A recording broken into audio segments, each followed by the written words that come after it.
Close to 4 years ago, I set out to make what I thought would be like the ultimate fingerboard park. That's the giant thing behind me. But here's the thing, I never use it, and I'm gonna tell you why. This was one of the very first big projects I ever made on YouTube, and it looks pretty amazing on camera. This took me probably around 3 weeks start to finish, and this was my first time ever like designing a fingerboard park and making it, and it was also my first time working with concrete. As much as I put into this park, it quickly became a project that just didn't work out. I'll get right back to the video, but first, this is the brand new Gripsion X Bull God board that just got released.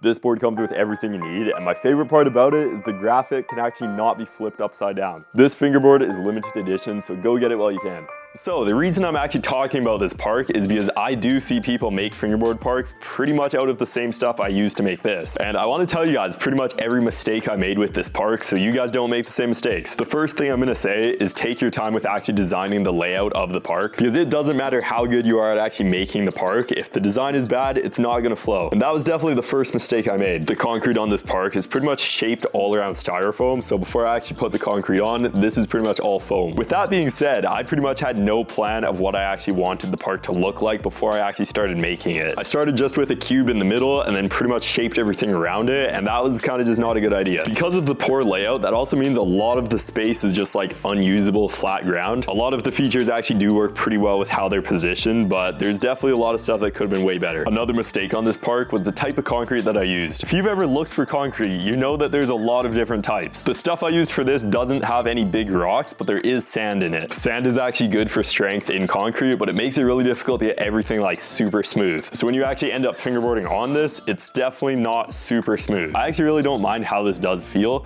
but this was also fast setting concrete. Every single section of this had to be done so quick because you probably only had 10 minutes to work with it. Because I was rushing this, there's a lot of stuff that could have been way better that I just didn't really have time to actually shape properly. So my advice, don't get concrete with sand in it, and don't get concrete that actually sets really fast. Now, I definitely saw those mistakes as I was making this, but I really just had to push through and just like finish the video. So the park was complete. I had everything sanded to make it a little smoother, and this thing was looking really good until the mistake that basically wrecked this entire park. That mistake was with this stuff. When I finished this, I wanted to put some sort of varnish over it just to keep the concrete kind of like having a bit of a wet look. This is the stuff I used, and there's nothing really wrong with putting this on concrete. But what I forgot is there's styrofoam under here. And what does this symbol do to styrofoam? It dissolved the styrofoam that was supporting the concrete over the entire build. The foam has dissolved like that far, just like below the concrete, and now it's like that over the entire park, and there's absolutely nothing that can be done. At least the concrete looks kind of glossy, which I guess is cool. So that's all to do with the building aspect of this park, but something else that I never really thought about is just how much space this actually takes up. Now, I know not everyone is gonna have this problem, but for me, this is pretty much like the main area that I work on a lot of projects, whether it's on camera or off camera, and I usually have a lot of stuff kind of happening all at once on this table. This is one of the only tables I could also put one of these on, so it's really not that practical to like clear off my entire workspace just to put this here. Once again, that is my problem, but it's a lot of like the little stuff that you don't really think about until you actually make something like this and you realize you don't really have a spot to actually use it. After talking about the process of making this park, I'm gonna get a quick session on it, and it might be one of my last sessions on this park.